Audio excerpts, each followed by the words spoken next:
ክርስቶስ ተንሥአ እሙታን አሰሮ ለሰይጣን ሰላም ኮነ።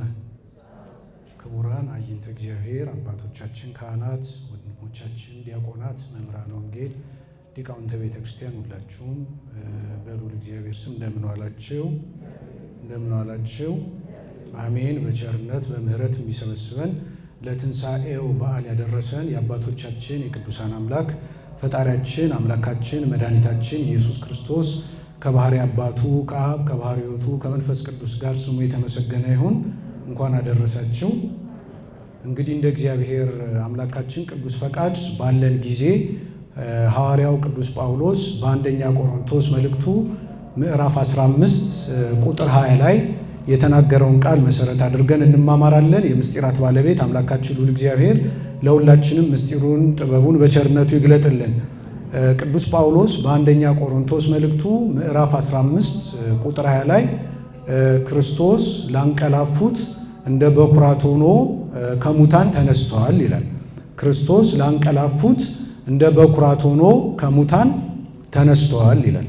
እንግዲህ የትንሣኤውን በዓል የምናከብርበትን ምክንያት ሐዋርያው ቅዱስ ጳውሎስ ጥንቅቅ ባለ ቃል ነግሮናል ማለት ነው። እንግዲህ ትንሣኤ ስንል ያው መነሳት ማለት ነው። በዋናነት ትንሣኤ ወይም መነሳት ብለን እንግዲህ የጌታችን የአምላካችን የመድኃኒታችን የኢየሱስ ክርስቶስን የትንሣኤውን በዓል ለየት ባለ መልኩ ቤተ ክርስቲያናችን ታከብራለች።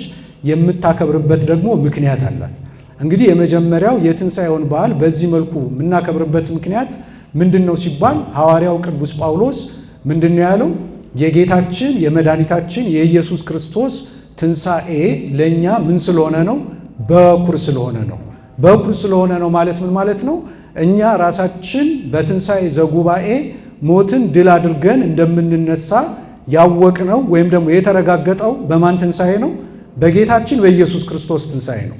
አምላካችን ኢየሱስ ክርስቶስ ሞትን ድል አድርጎ ባይነሳ ኖሮ የክርስትና ሃይማኖት ተረት ሆኖ ይቀር ነበረ። ልክ እንደ ተረት ማለት ነው። የምናውቃቸው ልዩ ልዩ ገጸ ባህሪያት ተፈጥሮላቸው የምንሰማቸው የሚተረኩልን ተረቶች አሉ አይደለም?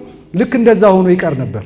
የክርስትና ሃይማኖት ግን ተረት ሳይሆን በእውነት አማናዊ መሆኑን ያወቅነው የተረዳነው በማን ትንሣኤ ነው? በጌታችን በኢየሱስ ክርስቶስ ትንሣኤ ነው። በዚሁ ምዕራፍ ላይ ብታነቡ ሙታን አልተነሱም የሚሉ ሰዎች አሉ ይላል። ሰዱቃውያንን አንስቶ ሙታን አይነሱም አልተነሱም የሚሉ ሰዎች አሉ። ሙታን የማይነሱ ከሆነ ይላል ሃይማኖታችን ከንቱ ነው ይላል። ሙታን የማይነሱ ከሆነ ኢየሱስ ክርስቶስም አልተነሳም ማለት ነው ይላል። ስለዚህ ተመልከቱ፣ የጌታችን የኢየሱስ ክርስቶስ ትንሣኤ ማለት የእኛ መነሳት ምን የሆነበት በዓል ነው? የተረጋገጠበት በዓል ነው። ይህንን ማወቅ አለብን። አሁን እንደ ሞት የሚያስፈራ ምን ነገር አለ? አሁን በዓለማችን ላይ እኮ የሚያስፈራው ነገር ምንድን ነው? ሞት ነው አይደለም? አንድ ሰው በሞት ሲለየን አልቅሰን እንባችንን አውጥተን እንሸኘዋለን አይደለም? ለሞት በጣም አድርገን እናለቅሳለን። እንደገና ሞትን በጣም እንፈራለን። ለምንድን ነው የምንፈራው? ሰው ከሞተ በኋላ አይመለስም፣ የመጨረሻው ነው። ስለዚህ ተመልከቱ፣ እንዲህ የሚያስፈራውን ሞት በጣም ዝቅ አድርገን እንድናየው ንቀን እንድናየው የሆነው በማን ትንሣኤ ነው? በጌታችን በኢየሱስ ክርስቶስ ትንሣኤ ነው።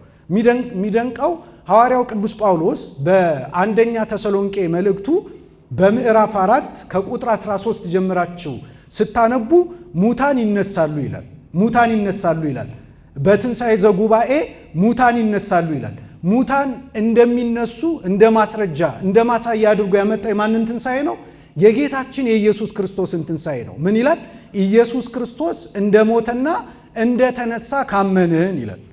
እንዲሁም በኢየሱስ ክርስቶስ አምነው ያንቀላፉትን እግዚአብሔር ከእርሱ ጋር ያመጣቸዋልና ይላል። አያችሁ፣ አሁን ለእኛ መነሳት እንደ ቅድመ ሁኔታ አድርጎ ያመጣው ለእኛ መነሳት ማረጋገጫ አድርጎ ያመጣው ቅዱስ ጳውሎስ የማንን ትንሣኤ ነው? የክርስቶስን ትንሣኤ ነው። ኢየሱስ ክርስቶስ እንደሞተና እንደተነሳ ካመንን አለ። ተመልከቱ፣ አሁን እኛ እግዚአብሔር ይክበር ይመስገን ኢየሱስ ክርስቶስ እንደሞተና እንደተነሳ እናምናለን አይደለም? በሃይማኖት ጸሎታችን ምን ብለን ነው የምናውጀው? የሙታንን መነሳት ተስፋ እናደርጋለን። የሙታንን መነሳት ተስፋ እንድናደርግ ያደረገን ደግሞ የማን ትንሣኤ ነው? የክርስቶስ ትንሣኤ ነው። ስለዚህ የክርስቶስን ትንሣኤ ደስ ብሎን የምናከብረው ለምንድን ነው?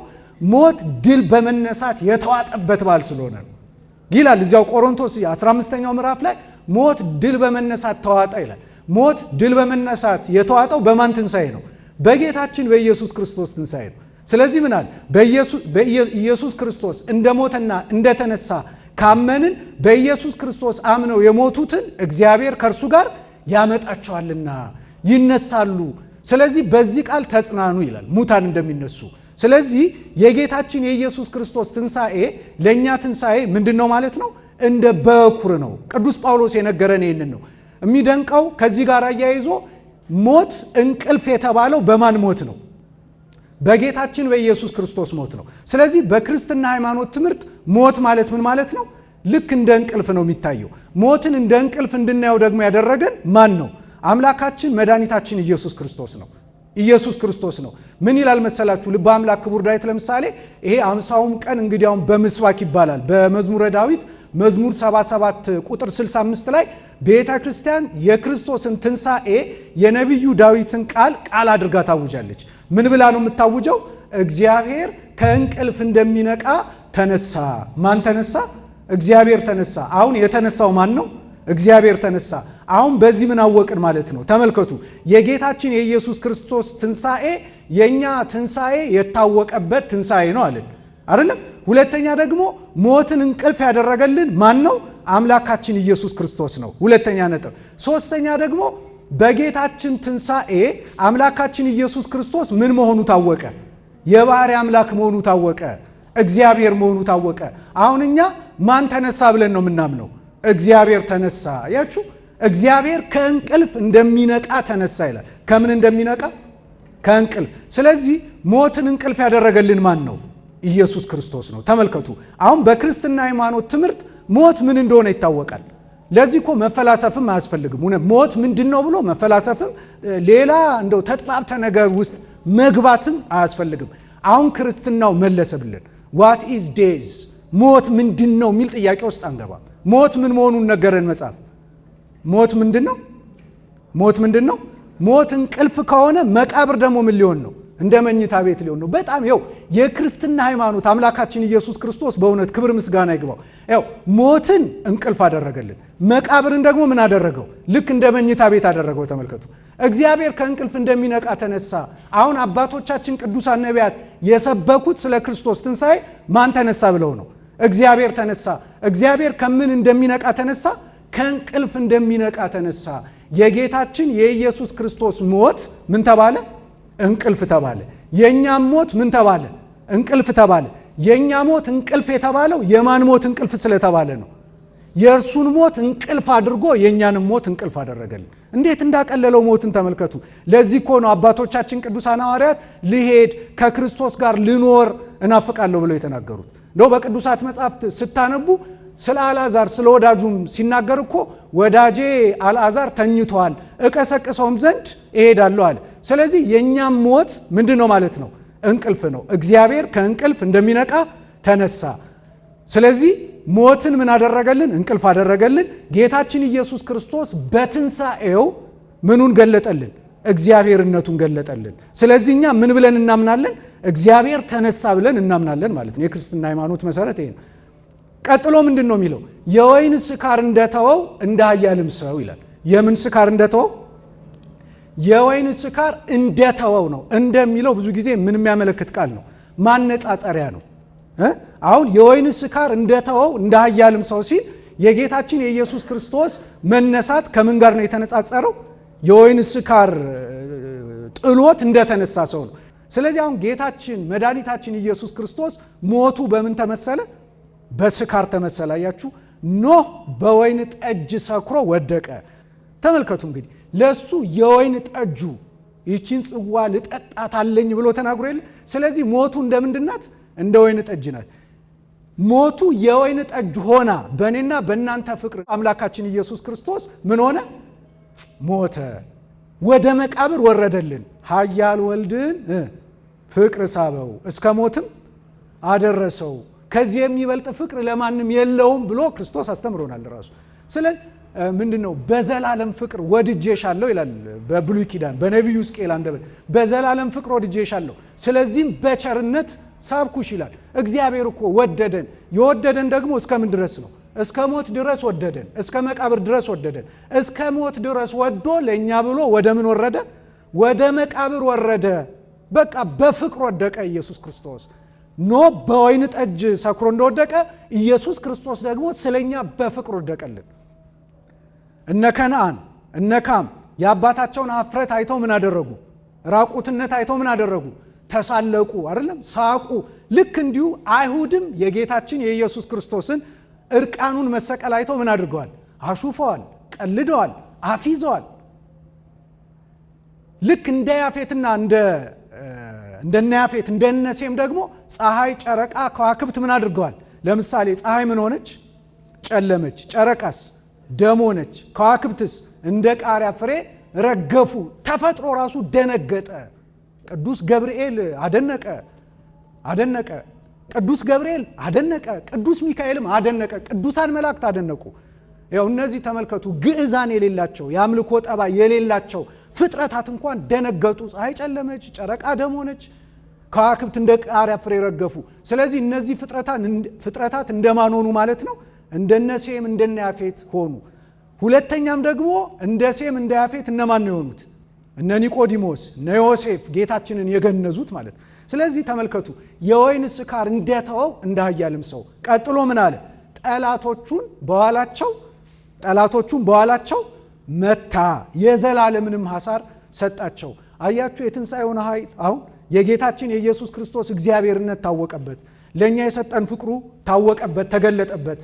እንደገና ደግሞ ጠላቶቹ የተባሉት እነማን ናቸው? አጋንንት ናቸው። ለምን ጠላቶቹ ተባሉ? አጋንንት የእኛ ጠላቶች ሆነው ስለተገኙ ነው። ልብ አድርጉ። እንግዲህ አጋንንት ዋና ጠላታቸው የሰው ልጅ ነው። እንደ ሰው ልጅ የሚጠሉት የለም። አጋንንት የሚጠሉት የለም። ዲያብሎስ ክፉ ነው፣ የሰው ልጅ ጠላቱ ነው። ተመልከቱ። ስለዚህ ጌታችን ኢየሱስ ክርስቶስ ተመልከቱ የእኛ ጠላት የሆነው አጋንንትን የእርሱም ጠላት አደረገው። ጠላቶቹን አጋንንትን በኋላቸው መታ፣ የዘላለምንም ሐሳር ሰጣቸው። አሁን ሲመቱን ሲቀጠቅጡን የነበሩት አጋንንት እኛን ነው አይደለም? በሲኦል እርሱ በትንሣኤው መታለን፣ ካሰን ማለት ነው፣ ቤዛ ሆነን ማለት ነው። ተመልከቱ የዘላለምን ሐሳር ሰጥተውን ነበር አጋንንት። አሁን አምላካችን ኢየሱስ ክርስቶስ የእኛን ሐሳርና መከራን በትንሣኤው አሸንፎ አርቆ ለጠላቶቻችን ለአጋንንት ምን ሰጣቸው ማለት ነው? ሐሳር ሰጣቸው ማለት ነው። ስለዚህ ይሄ የትንሣኤ በዓል ማለት ለምንድን ነው የምናከብረው? የጌታችን የኢየሱስ ክርስቶስ እግዚአብሔርነት የታወቀበት በዓል ስለሆነ ነው። አሁን በዓሉን ስናከብር እንዳይደንቃችሁ። ለምን መሰላችሁ? ለምሳሌ ጌታችን ኢየሱስ ክርስቶስ ሞትን ድል አድርጎ በተነሳ ጊዜ የጌታችንን ትንሣኤ ለመሰወር ብዙ ደባዎች አልተፈጸሙ? ሰዎች እኮ ከስረዋል። የከሰሩት ምን አድርገው ነው? ገንዘብ አውጥተው የጌታን ትንሣኤ ምን ለማድረግ? ለማስተባበል፣ አልተነሳም ለማለት። አይሁድ እንዲነሳ አልፈለጉም ነበር። ተመልከቱ። ስለዚህ የጌታን ትንሣኤ ያዩትን እነዚያን የመቃብር ጠባቂዎች ገንዘብ ከፍለው አልተነሳም በሉ፣ ደቀ መዛሙርቱ በሌሊት መጥተው ሰርቀውታል በሉ ብለው ገንዘብ ከፈሉ፣ ጉቦ ከፈሉ፣ እውነትን ለመቅበር የክርስቶስን ትንሣኤ ለማስተባበል ማለት ነው። ዓለም አሁንም እንዲህ አይነት ደረጃ ላይ ነው ያለው። እንደው አለሁ ይመስልሻል፣ ተበልተሽ አልቀሻል ይባላል። ዓለም ከክርስቶስ መንገድ እየወጣ ነው። የክርስቶስን ትንሣኤ ማመን አቁሟል። ብዙ ጊዜ ነጸብራቆችን አይተናል። ስለዚህ ተመልከቱ የጌታችን የኢየሱስ ክርስቶስ ትንሣኤ ማለት ለኛ እውነት የተገለጠበት ትንሣኤ ነው። በኩረ ሆኖ ጌታችን ኢየሱስ ክርስቶስ ስለኛ ተነሳ፣ የኛን ሞት እንቅልፍ አደረገልን። የኛን ሞት እንቅልፍ አድርጎ እኛ እስከ ትንሣኤ ዘጉባኤ ቆይተን ሞትን ድል አድርገን እንደምንነሳ በትንሣኤው ምን አደረገልን ማለት ነው? አረጋገጠልን። እንደው ጥቂት ነገሮችን እናንሳ። ለምሳሌ ይህንን ለማስረዳት እንግዲህ ተመልከቱ ትንሣኤ ክርስቶስ ልዩ ትንሣኤ ነው። ልዩ ትንሣኤ የሚያደርገው ምንድን ነው? አንደኛ ዳግም ሞት የለበትም። ታውቃላችሁ የጌታችን ትንሣኤ ሞትን ድል አድርጎ በአዲስ ስጋ ማለት ነው በተዋህዶ በለበሰው ስጋ ሞትን ድል አድርጎ ተነሳ። ክርስቶስ የተዋህደው ስጋ ማለት የትኛው ስጋ ነው? አዳም በንጽህና ሳለ የነበረው ምንድን ነው? ስጋ ነው አይደለም የተዋሃደው ስጋ። ስለዚህ ጌታችን ሞትን ድል አድርጎ የተነሳው በምን አይነት ሰውነት በምን አይነት ስጋ ነው?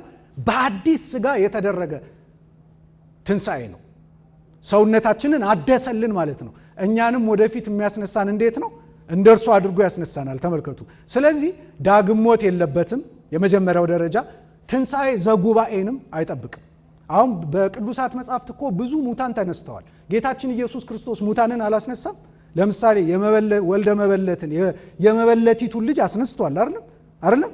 የኢያይሮስን ልጅ አላስነሳም? አስነስቷል። የ4 ቀን ሬሳ አልዓዛርን አላስነሳም? አስነስቷል። እንደገና ጌታችን ኢየሱስ ክርስቶስ ሞትን ድል አድርጎ በተነሳ ጊዜ የተነሱ ሰዎች የሉም? አሉ። እነዚህ ሰዎች ተነስተዋል። በብሉይ ኪዳን ስትሄዱ እኮ እነ ኤልያስ እነ ኤልሳ ሙት አስነስተዋል። ሐዋርያትም ሙት አስነስተዋል። የጌታችን ትንሣኤ ግን ከነዚህ ትንሣኤዎች የማይቆጠር ልዩ ትንሣኤ ነው። ለምን ያልን እንደሆነ አንደኛ እነዚህ አሁን ያየናቸው የተነሱት ሙታን በሙሉ ምንድን ናቸው? ፍጡራን ናቸው፣ ግቡራን ናቸው። ጌታችን አምላካችን መድኃኒታችን ኢየሱስ ክርስቶስ ግን ምንድን ነው? ፈጣሪ ነው፣ የባህሪ አምላክ ነው፣ እግዚአብሔር ነው። አንደኛ። ሁለተኛ እነዚህ ሰዎች የሞቱት እንዴት ነው የሞቱት? ወደው ፈቅደው ነው ወይስ ተገደው? ምን ሆነው ነው? ተገደው ነው የሞቱት። በተፈጥሮ ተገደው ነው የሞቱት። አምላካችን ኢየሱስ ክርስቶስ ክብር ምስጋና ለእርሱ ይሁንና የሞተው ተገዶ ነው ወይስ በፈቃዱ ነው? የሞተው እንዴት ነው? በፈቃዱ ነው የሞተው። ወዶ ፈቅዶ ነው የሞተው። ሰውነቴን ላኖራት ዮሐንስ ወንጌል ምዕራፍ 10 ላይ ሰውነቴን ላኖራት ስልጣን አለኝ ላነሳትም ስልጣን። አሁን እኛ ልሞትም ልነሳም ስልጣን አለኝ ማለት እንችላለን? እሚላለ እንዴ ማለትም ይችላል?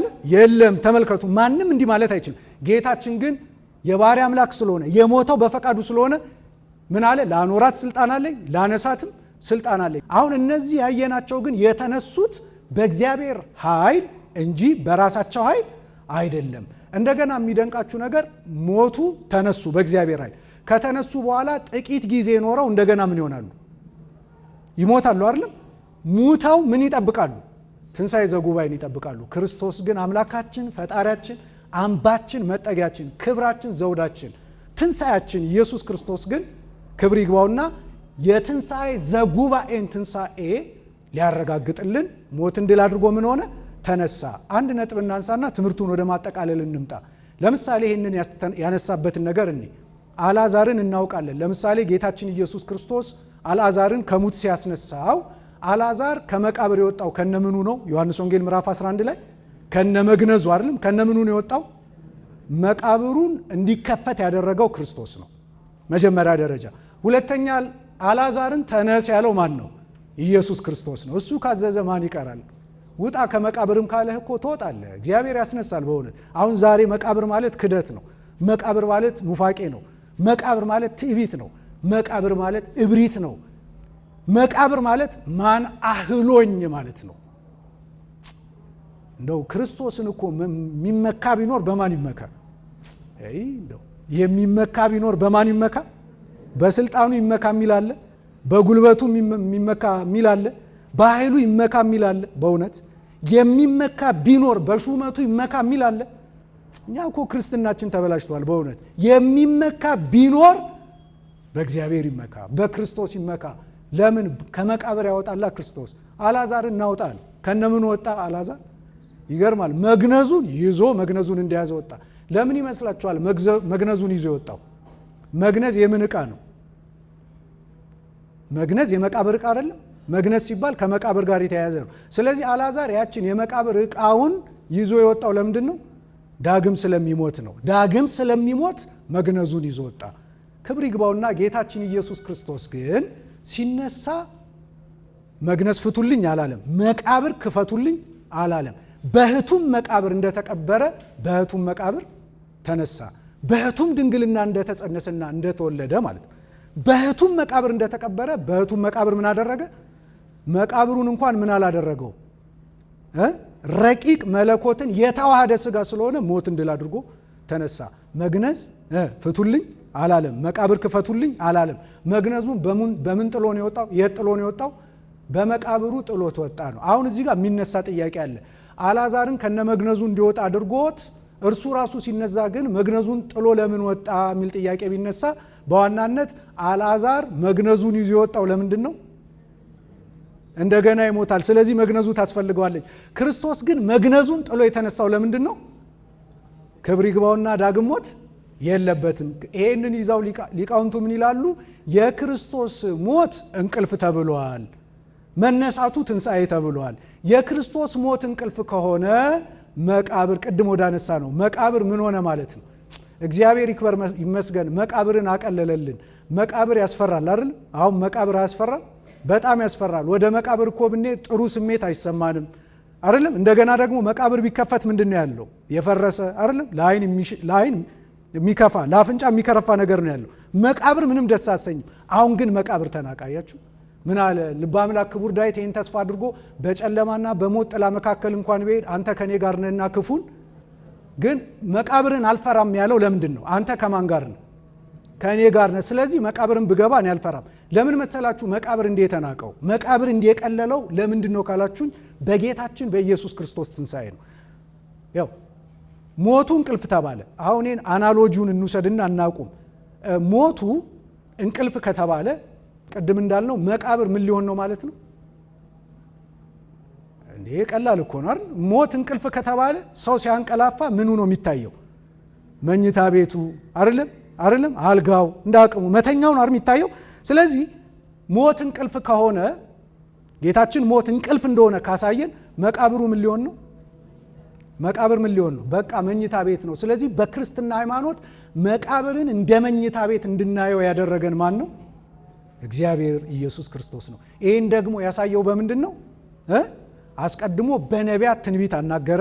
አንድ በሉ በነቢያት ትንቢት አናገረ። ሁለተኛ በስጋዌው ደግሞ ራሱ ስለ ትንሣኤው አስተማረ።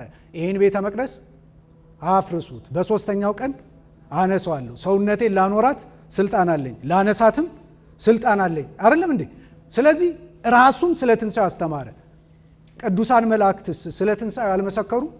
እንደተናገረ ተነስተዋል አላሉ? አንቺ ሴት እዚህ ስለምን ታለቅሻለሽ ብሎ አልመሰከሩ? መስክረዋል። ቅዱሳን መላእክትም ሰበኩ የክርስቶስን ትንሣኤ። ሰዎችም ደግሞ ወደ መቃብር ሄደው መቃብሩ ባዶ መሆኑን አይቶ አረጋግጧል። አምላካችን ኢየሱስ ክርስቶስም ተገልጦ ትንሣኤው እውነት እንደሆነ አረጋግጦልናል ማለት ነው። ስለዚህ በአጭር ቋንቋ ቅዱስ ጳውሎስ ይሄንን ምን ብሎ ገለጠልን? ክርስቶስ ላንቀላፉት እንደ በኩራት ሆኖ ተነስቷል። ሞተን ከመሞት አንቀላፍተን ለመሞት እግዚአብሔር ያብቃን። የትምህርቱ ማጠቃለያ ይሄ ነው። አሁን የጌታችን የኢየሱስ ክርስቶስን ትንሣኤ አክብረናል። 50 ቀን በሙሉ በደንብ በምልአት በስፋት ይሰበካል። ግን ምንድን ነው ክርስቶስ ሞትን ድል አድርጎ የተነሳው ለምንድን ነው ካልን ሞታችን እንቅልፍ እንዲሆን ነው። ሞታችን ምን እንዲሆን ነው? ግን ሞት እንቅልፍ የሚሆነው እንዴት ነው? ሞታችን እንቅልፍ ሊሆን የሚችለው በምንድን ነው? ከማን ጋር ስንኖር ነው? ከእግዚአብሔር ጋር ስንኖር ነው። አሁን ክርስቶስ ነፃ አውጥቶናል። አምላካችን ኢየሱስ ክርስቶስ ነፃ አውጥቶናል። በትንሣኤው ትንሣያችንን ሰብኮልናል፣ አረጋግጦልናል፣ ታውቋል፣ በቃ ገልጦልናል ትንሣኤውን። ታዲያ ትንሣኤውን ስናከብር እኛ እየሞትን መሆን የለበትም። የጠፋውን ታሪክ እናውቃለን አይደል? አሁን ብዙ ቦታ የክርስቶስ ትንሣኤ ይከበራል፣ ጥሩ ነው። ግን እየሞትን ማክበር የለብንም። በዝሙት እየሞትን አይደለም፣ በትዕቢት እየሞትን፣ በዘረኝነት እየሞትን፣ ለወገኔ በማለት እየሞትን፣ በጎጠኝነት እየሞትን የክርስቶስን ትንሣኤ ብናከብር አሁን ክርስቶስ ደስ ይለዋል? ደስ አይለውም። ክርስቶስ ደስ የሚለው ምን እያሰብን እንድናከብር ነው? በዓሉን ሞታችን እንቅልፍ እንዲሆንልን እያሰብን እንድንሞት ነው ክርስቶስ የሞተልን። ሐዋርያት እንዲያ ነው ያለፉት።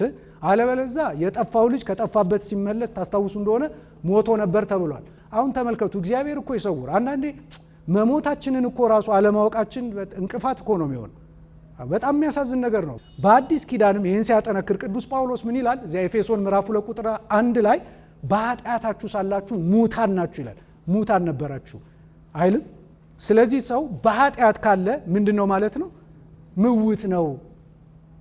ጥሩ ነው የክርስቶስን ትንሣኤ ማክበር። ግን የቤተ ክርስቲያን ዋና ዓላማዋ እኛ ሞታችን ምን እንዲሆንልን ነው? እንቅልፍ ሞተን እንዳንሞት ማለት ነው። ሞታችን እንቅልፍ እንዲሆን እንደ እንቅልፍ እንዲቆጠር እንዲታይ ነው ይህንን ትምህርት የምንማረው። አንድ ቃል እናንሳ፣ ትምህርት እናጠናቅ። በነፃነት ልንኖር ክርስቶስ ነፃ አወጣን ይላል። ገላትያ ምዕራፍ 5 ቁጥር 1 ላይ በነፃነት ልንኖር ማን ነፃ አወጣን? በምኑ ነው ነፃ ያወጣን? ነፃ ማውጣቱን ያረጋገጠልን ያተመልን በምኑ ነው?